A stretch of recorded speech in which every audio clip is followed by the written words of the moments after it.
सिया राम जय जय सिया राम। बोल सियावर रामचंद्र जी की जय। पवन सुत हनुमान की जय। महापति महादेव की जय। जह जह आवत बसे बराती तह तह सिद्ध चला बहुभांति विविध भांति मेवा पकवाना भोजन साजुन जाय बखाना भरी भरी बसई अपार कहारा पटई जनक अनेक सुसारा तुरग लाख रत सहस पचीसा सकल सवार नगारु सीसा मत्त सहस दस सिंदूर साजे जिन्हहि देखी ऋषि कुंजर लाजे कनक बसन मनि भरी भरी जाना मसई देनु वस्तु विधि नाना दाई अमित न सके कई दीन विदेहि बहोरी जो अवलोकत लोकपति लोक संपदा थोरी सियावर राम जय जय राम।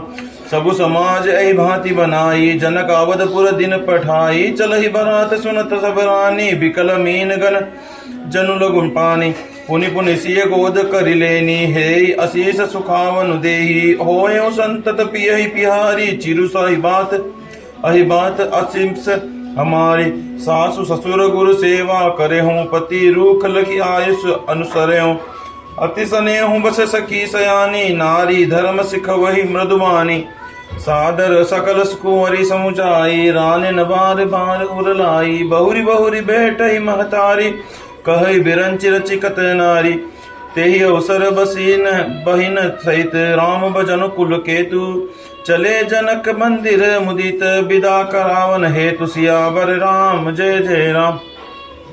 चारि उभाए सुभाए सुहाए नगर नारी नर देखन दाए कहूँ कह चलत चहत हई आजू किन भी देह विदा कर साजू लेह नयन भरी रूप निहारे प्रिय पाहुने भूप सुतचारी को जाने कई शुक्र सयानी नयन अतिथि कीन बिन विधि आनी मरणशील जिमि पाव पीयूषा सूर तरु लह जन्म कर भूषा पाव नार की हरिपद जैसी इनके दर्शनो हम पर तेसे कहते से निरखी राम शोभा और धरऊ निज मन फनि मूर्ति मनि करऊ एहि विधि सब नयन फल देता गए कुंवरी सब राज निकेता रूप सिंधु सब बंधु लखी हर से उठार निवासु करई निछावर आरती महामुदित मन सासु सियावर राम जय जय राम।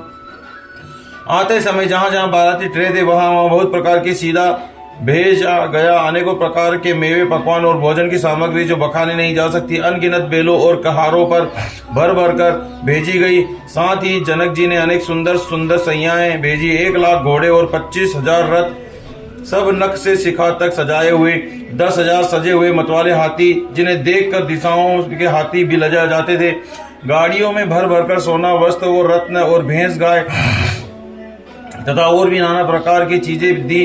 जनक जी ने फिर से अपरिमित दहेज दिया जो कहा नहीं जा सकता जिसे देखकर लोकपालों के लोगों की संपदा भी थोड़ी जान पड़ती। इस प्रकार सब प्रकार सामान सजा कर राजा जनक ने अयोध्यापुरी को भेज दिया। बारात चलेगी यह सुनते ही सब रानियां ऐसी विकल हो गई मानो थोड़े जल में मछलियां छटपटा रही हो। वे बार बार सीता जी को गोद कर लेती है और आशीर्वाद देकर सिखावनी देती तुम सदा अपने पति की प्यारी हो तुम्हारा सुहाग अचल हो हमारी यही आशीष है। सास ससुर और गुरु की सेवा करना पति का रुख देखकर उनकी आज्ञा का पालन करना। सयानी सखियां अत्यंत स्नेह के वश कोमल वाणी स्त्रियों के धर्म सिखलाती हैं। आदर के साथ सब पुत्रियों को समझाकर रानियों ने बार बार उन्हें हृदय से लगाया। माताएं फिर भेंटती और कहती कि ब्रह्मा ने स्त्री जाति को क्यों रचा। उसी समय सूर्य वंश के पताका स्वरूप श्री रामचंद्र जी भाइयों से प्रसन्न होकर विदा कराने के लिए जनक जी के महल को चले। स्वभाव से ही सुंदर चारों भाइयों को देखने के लिए नगर के स्त्री पुरुष दौड़े।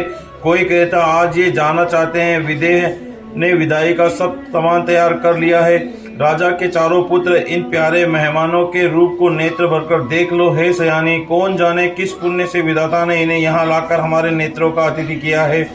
मरने वाला जिस तरह अमृत पा जाए जन्म का भूखा कल्पवृक्ष और पा जाए और नरक में रहने वाला जीव जैसे भगवान के परम पद को प्राप्त हो जाए हमारे लिए इनके दर्शन वैसे ही हैं।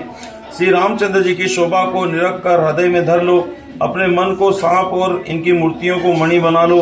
इस प्रकार सबको नेत्रों का फल देते हुए सब राजकुमार राजमहल में गए। रूप के समुद्र सब भाइयों को देखकर सारा रनिवास हर्षित हो उठा। सासुएं महान प्रसन्न मन से निछावर और आरती करती है। बोल सियावर रामचंद्र जी की जय। पवन सुत हनुमान की जय। उमापति महादेव की जय। सिया राम।